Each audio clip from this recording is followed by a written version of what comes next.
So there's another function in a common function in our Arduino library called tone, which also generates a square wave, similar to analog write but different.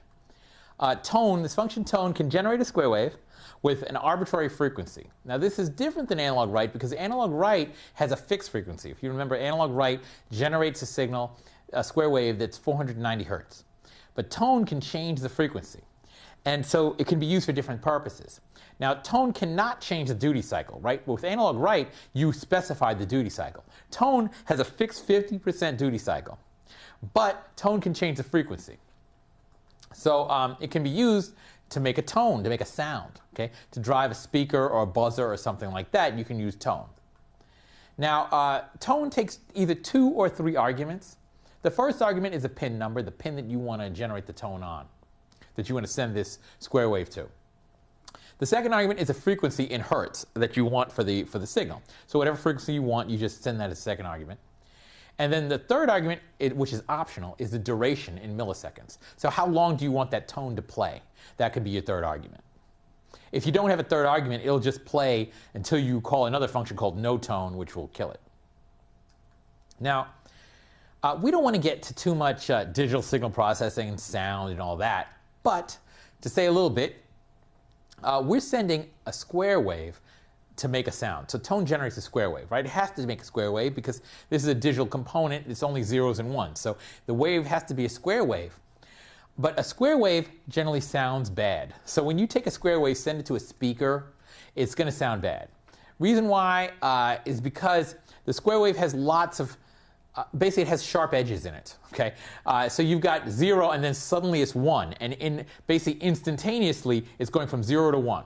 That's infinite frequency if it were to do that. Now it doesn't quite do that. It's not quite instantaneous, but you get lots of high frequency components right on those edges where it rises and falls, and those sound bad. They sound like a buzz, like something like that. Where a sine wave, if you would hear that, a sine wave is a pure sine wave. It's one frequency. It's a pure tone. So boo, something like that. Ooh, that's as close as I can get to a sine wave, okay?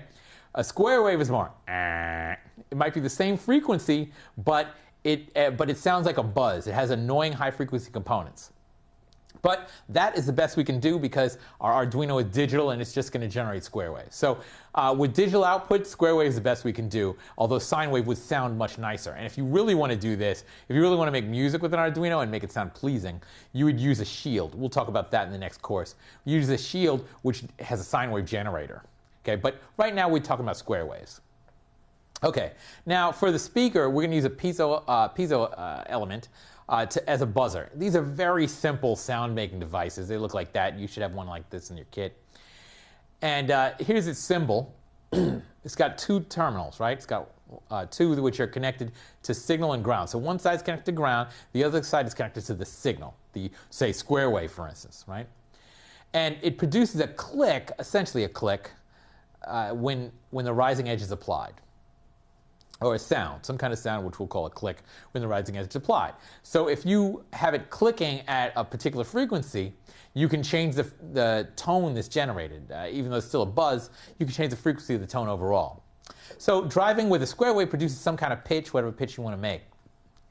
Now here's an example program for making a little piece of music. Now this, when I say piece of music, it's 2 tones. It's really only 2 tones. Now, notice that the setup function, it doesn't do anything. There's nothing that we need in the setup. There's a picture of the connection. So you've got an Arduino, and on pin 8, I'm assuming you've got a piezo element connected on pin 8. One side is connected to the piezo element, one side is connected to pin 8, the other side is connected to the ground. Now, we've got this loop function. Now the loop calls tone twice. It calls tone, then it calls delay to let it play out for 1 second. Then it calls tone again, and it calls delay to let it play out a second.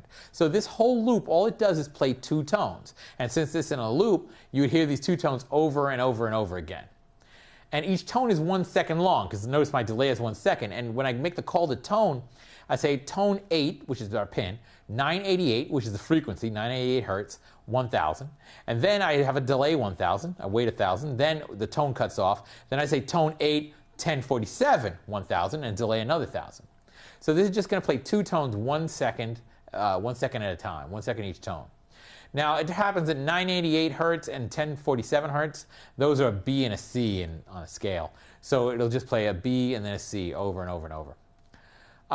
So, it's a simple system. And if you wire that up, you should be able to hear these two tones. Thank you.